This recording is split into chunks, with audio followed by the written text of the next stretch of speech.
Stripes and bright stars through the perilous fight, o'er the ramparts we watched were so gallantly streaming, and the rockets' red glare, the bombs bursting in air, gave proof through the night that our flag was still there.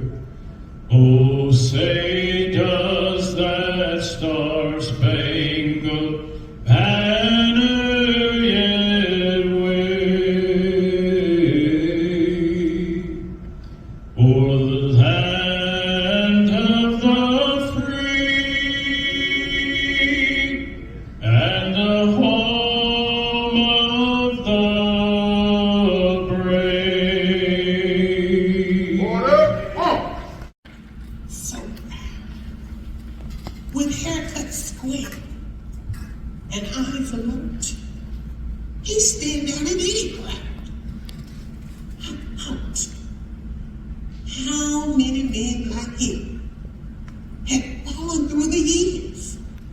How many died on foreign soil? How many mothers' tears? How many pilots' planes shot down? How many died at sea? How many foxholes were soldiers' graves?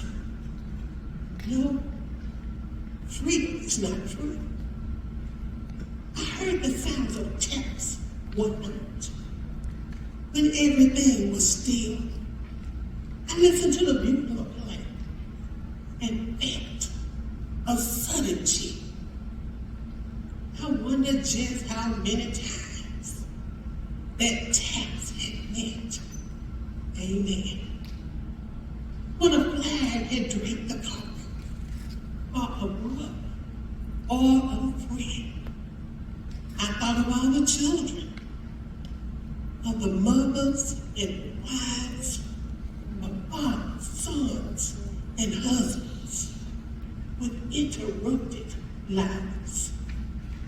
I thought about a grave at the bottom of the sea, of unmarked graves in art. No, freedom is not free.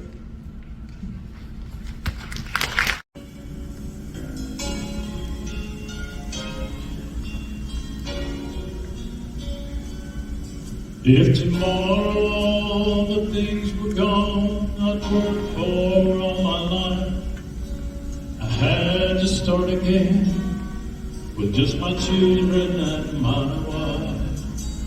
I thank the Lord above to be living here today.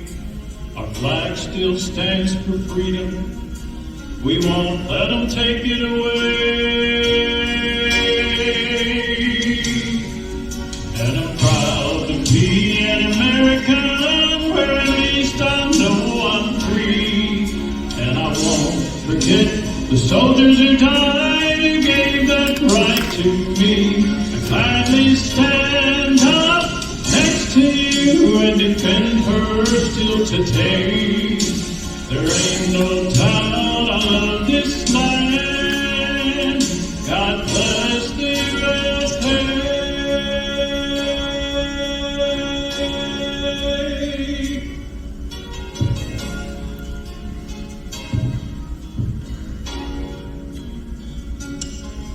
From the lakes of Minnesota to the hills of Tennessee, across the plains of Texas, from sea to shining sea, from Detroit down to Houston, New York to LA, there's pride in every American heart.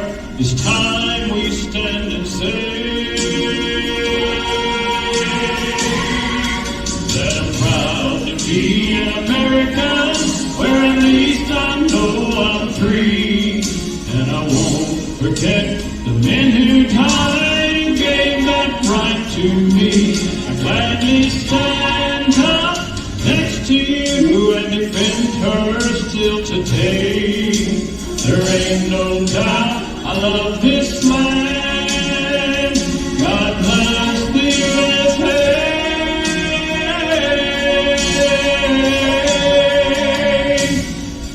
And I'm proud to be an American, where at least I know I'm free.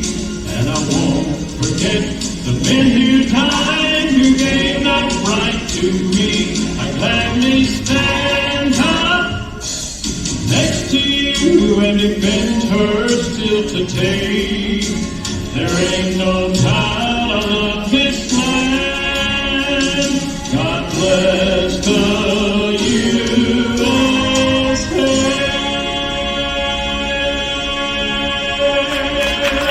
Staff Sergeant Darren Taylor Hoover would. This is for everyone who has paid the ultimate sacrifice, the ultimate price for our freedoms, and we're so thankful for that. That's right, and thank you all so much for doing this. This is an amazing program for our community. So very grateful. So the Missing Man Table, also known as the Fallen Comrade Table, is a symbolic table set in honor of fallen, missing, or imprisoned U.S. military service members.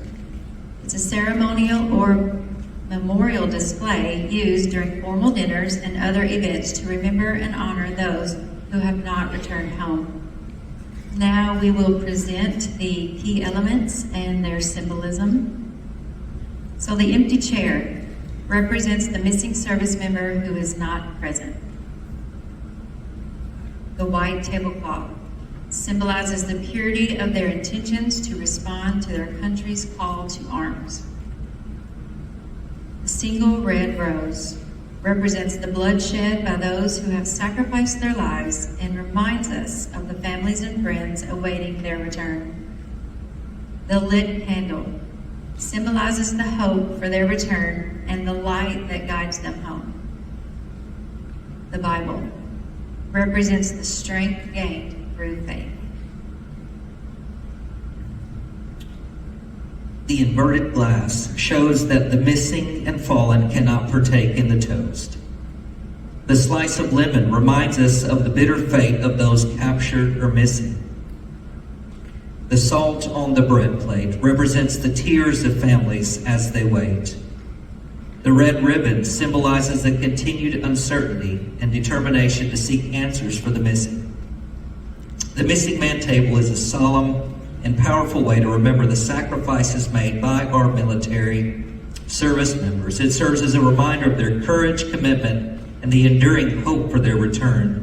Each item on the Missing Man Table represents the emotions and feelings reserved for those who did not come home. All Americans should never forget the brave men and women who answered our nation's call to serve and fought for our freedom with honor. If we can have a round of applause for all those who fought bravely. All of our speakers with memorial address. And this year we have the honor of having 2 speakers. At this time, I would like to call Captain Parham and Brigadier General Michael Henderson.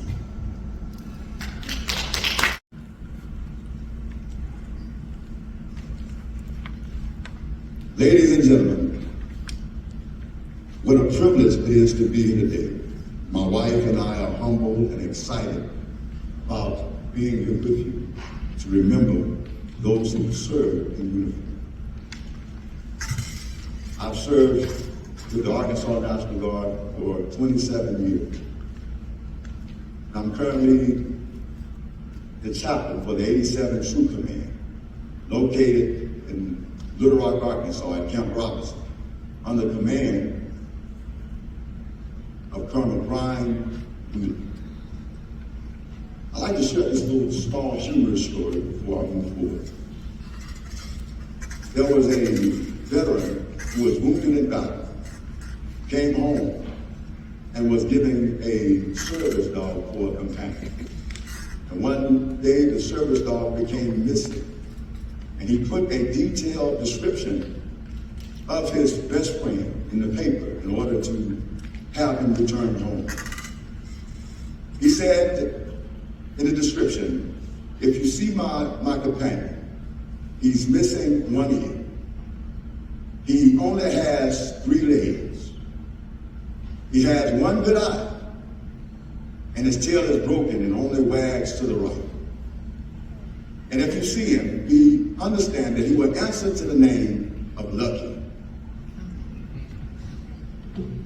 Many of us have wounds that people can see and wounds that you cannot see. And so many will look at us as veterans and say that we are lucky. But I like to answer to the name blessed. Yes, sir. That we're blessed to be here today. Yes. To be able to come united and bring memory, honor those who have fallen. In the military ranks as an officer, we are taught to have what we call course, a course of action. And today, I'm thankful to have our Brigadier General here with us, who have taken and placed a pause in his busy schedule to be here with us, to help us to recall and remember. Brigadier General Michael C. Henderson began his military career in 1993 as a combat engineer in Parham, Arkansas, before becoming a second lieutenant after graduating Officer Candidate School in 1996. During this time in the military, he has served in many roles, such as platoon leader, battalion administrative officer, battalion personnel officer, brigade administrative officer, brigade executive officer, battalion commander, operations officer, deputy chief of staff for operations, the Arkansas National Guard chief of staff, commander of the 233rd Regional Training Institute, and director of the Joint Staff, which he currently occupies. He has a litany of awards and decorations, as he has earned the Legion of Merit, the Bronze Star, the Meritorious Service Medal with Oak Leaf Cluster, and the Army Commendation Medal with 2 Oak Leaf Clusters. General Henderson has a bachelor's degree in engineering technology and a master's degree in business administration from Arkansas State University, and his master's in strategic studies from the Air Force Air War College at Maxwell Air Force Base in Alabama. And I want you to stand. Would you stand to your feet today? Henderson.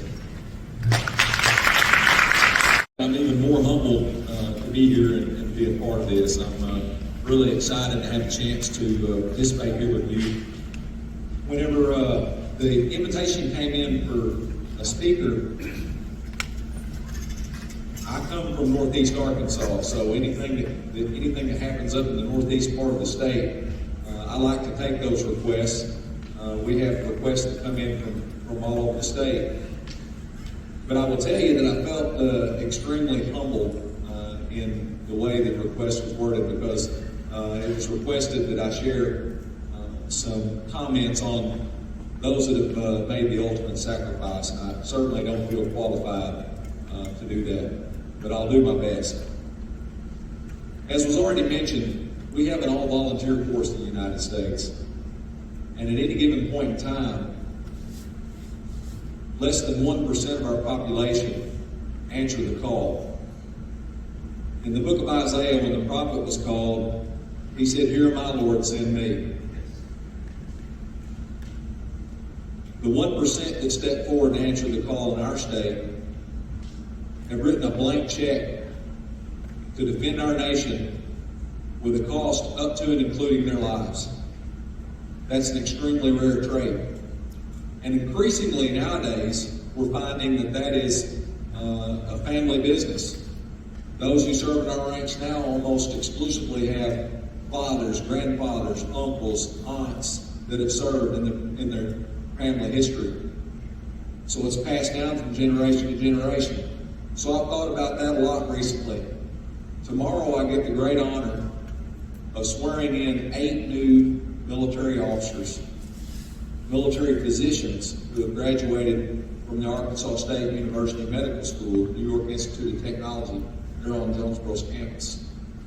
And among those 8 is my new favorite soldier, Captain Henderson, U.S. Army Medical Corps, new doctor, graduates tomorrow. And she chose to serve in the military as a way to pay for her medical school and to give something back to those who have provided for our freedoms. As she prepared for graduation, I told her that since she made the decision to serve, that I'd like to do something nice for her as she graduated. Asked her what she'd like to do. She said she wanted to take a trip, not just any trip. You see, several years before, on a previous deployment, I had the honor of meeting Lieutenant Buck Compton and Staff Sergeant Don Malarkey, who some of you may remember. They were profiled as part of the unit, the Easy Company 506 Parachute Infantry Regiment, that was profiled in Stephen Ambrose's book, and later in an HBO miniseries called Band of Brothers. And it's a fascinating unit.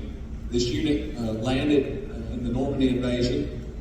They fought their way onto the European continent, making their way through Operation Market Garden, in the Ardennes Forest. They survived the brutal cold and the Christmas of 1944 in the Battle of Bulge.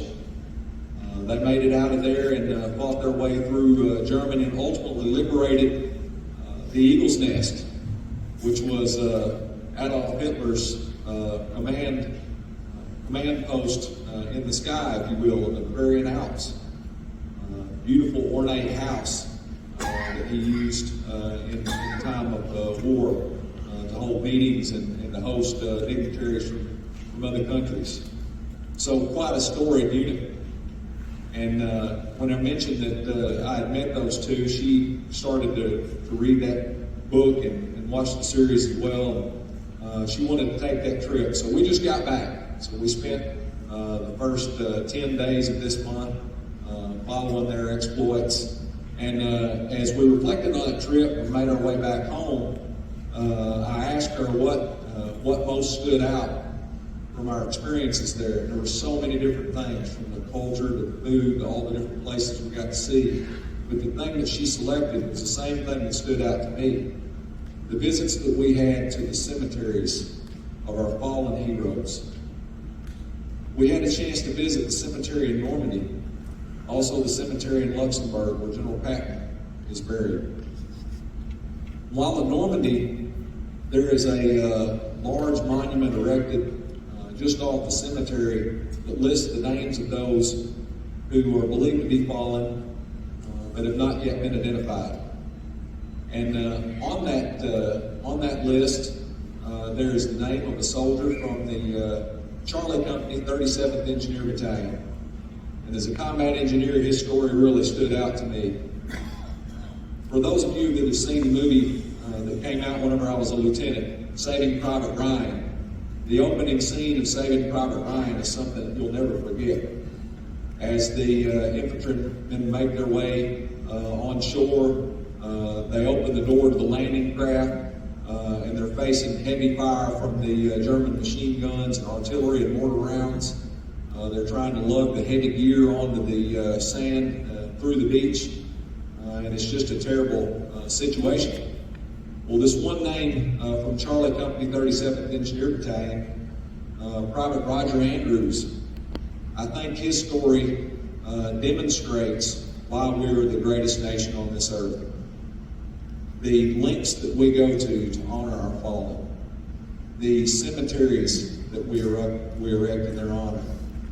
Whenever we were at the cemetery, both in Normandy and in Luxembourg, and I've also been to Arlington and many others, the scene is something that will just make chills come up on the back of your neck. It's pristine, clean, green, beautiful.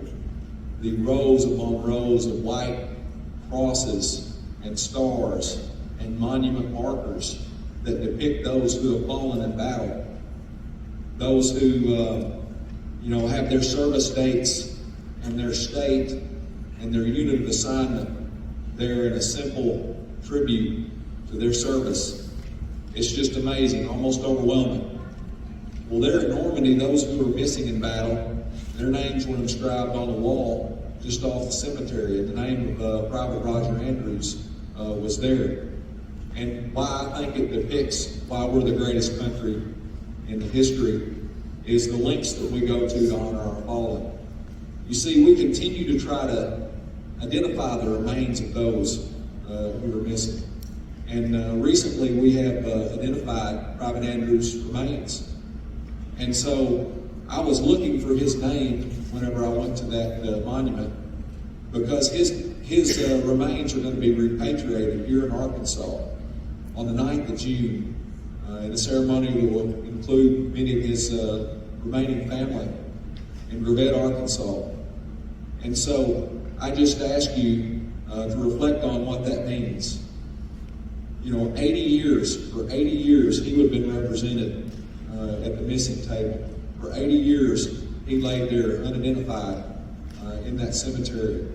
But when we found out through forensic analysis that was his remains, we took the trouble, the expense, and time to get him back home so that his loved ones could visit him.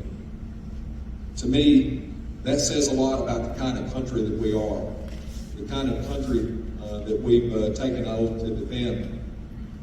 Those of you that have watched the movie Saving Private Ryan will remember the plot was about a Ranger captain who had been given a unique mission to rescue this private who had lost all his brothers in combat. And so the exploits of the small unit that he led to make contact with Private Ryan's unit were detailed throughout this movie. And in the closing scenes, the captain, played by Tom Hanks, is hit and ultimately mortally wounded in combat. And he had linked up with Private Ryan and made arrangements for him to get out and back home. And he looked up at Ryan as he died and he said, "Earn this." And if you'll remember in the movie, it cuts to a picture or to a scene of Private Ryan much later in life as an older man, there with his wife and his children and grandchildren, and they're visiting the grave of the captain. And he asked his wife a couple of simple questions. Tell me I'm a good man. Tell me I've lived a good life. Have I been a good man? Have I lived a good life? And so I reflect on that as a symbol. How can we earn this? How can we earn what the fallen have blessed us with their lives and their sacrifice? And I believe it lies in the answers to her question to him, which were, yes, be a good man, be a good person.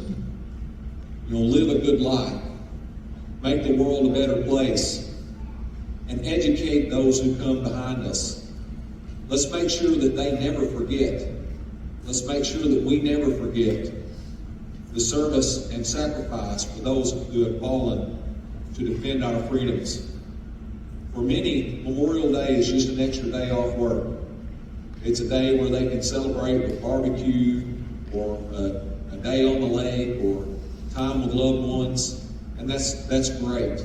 That's the freedom that those who have given the ultimate sacrifice were dying to defend. But I just challenge every one of you to keep those memories strong and to remember them and pray for them, because each one of those rows and rows and rows of crosses represents so many mothers, fathers, children who will no longer have their loved one on this Memorial Day or any day in the future. So with that, I just thank you so much for inviting me here to mark this occasion with you, somber. Samuel Eggins.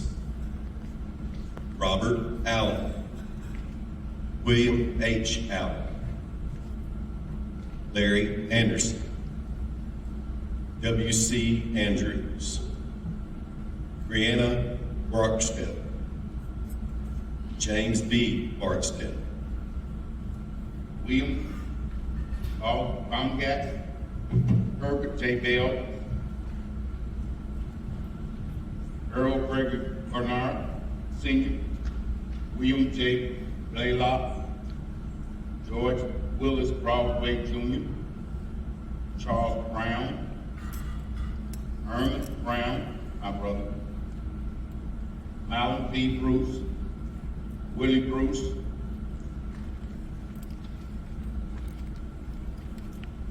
Lonnie Calloway, Louis James Caldwell, Troy Carrington, W.C. Casey, Cleopas Arfield Cash, Ulysses Capa, Carl W. Chambers, Simon Cheatham, Thomas W. Clark, Jr.,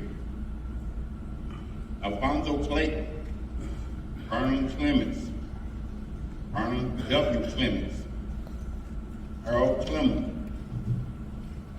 J.P. Cocker, Richard Cocker, Charles Cole, Buddy Cook, John David Booth, Edward Cox Jr., Delbert Creekmore, Hiram Osler Kroon, Robert Stephen Kroon, Harvey Cross, Ted Seister, Anthony M. Dickinson, Harry Dodge, Ernest E. Dunlap, William L. Herewood, Billy Joe Felton, Richard Ferguson, Larry Fisher, William Fisher, Leon Vivash, Josh Fletcher, Bernie Foster, Paul Franks, Richard Arlen Fritz, Sidney Wayman Gately, Albert Gibeau, Robert Glover, Billy Gocher, Carl Franklin Gocher, Cecil Gocher, Louis Gocher, Sanford Gocher, Byron Gray, Keith Wayne Green, Charles Guy, Delbert Hammonds, Sabrina Harris, Walter Harris, Eshawn Haynes, Wardell Haynes, James A. Heath, Cornelius Hill, Victor Holbrook, Frederick Lee Hood, Taylor Hoover, Bill Hopkins, Richard Hopkins, James Eddie Huggins, James Ingram, Clifton James Sr., Henry Johnson, Steve Johnson, Charlie Jordan, Damon Ramsey Gilmore, George P. Gilmore, Henry Lane, Richard Parnell Lane, James Lawson, Howard Lee, William Lucas, Phil L. Maples, Joe Willie Mayo, Carl Franklin McCall, Basil Mills Jr., Clayton Mitchell, Roy W. Morley, Joseph Murphy, Roy Murphy, Z. Edgar Neal, Richard Nelson, Floyd E. Oliver, Barry Parrish, Bill Parrish, Clifford Perkins, Joe E. Pierce, Bill Pollard, Bobby L. Porter, Gene Porter, Sonny Raines, David Ratcliffe, Primo Reginelli, Tony Richardson, Bill Richmond, Kim Rickman, Willie Roberts Jr., James Rogers, Melbourne D. Smith, Charles Roscoe Shore, Yancey Sims, Shiner Smith, Charlie Sparker, Robert Spearman, Clausen H. Spears, Viola Stafford Jr., Roscoe N. Stallcup, Claude R. Steele. James Stubbs Sr., Joe Tate, Roy Tinney, Basha Alexander Thomas, Houston Thomas Jr., Robert L. Turner, Donna Walker, Marvin Walls, Keith Walters, Alan Walton, Henry L. Whitman, Billy Eugene Williams, Charles Edward Williams, Hoover Williams Sr., James Arthur Wilson, Josephus Young, and Robert Kirkland. Those are our fallen veterans. Things that I would like to do, and on the back of your program, we'd like to thank certainly the Academies of West Memphis for providing this wonderful facility for us. Also Carl Lane, who does all of our artwork and publishing. West Memphis Advertising and Promotion, Zeta Beta Sorority, these lovely ladies that are outside that help us. We really appreciate that. Also the Wonder High Beta Club, certainly the Evening Times, and then AARP for what they do. And also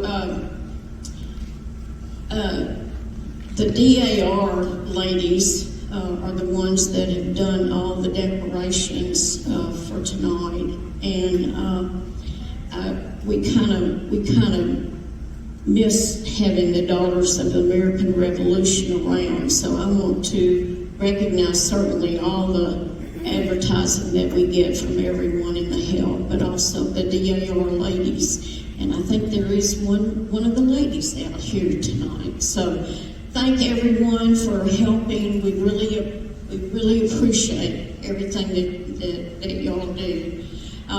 Also, I would be remiss if I didn't talk about, and it's a joke that I'm the head of the chairman, whatever, of this committee. We've been meeting the committee members for, gosh, about 6 months. And you know, you don't put on anything just overnight. And if you served on that committee, I would like for y'all all to stand and everybody give them a round of applause.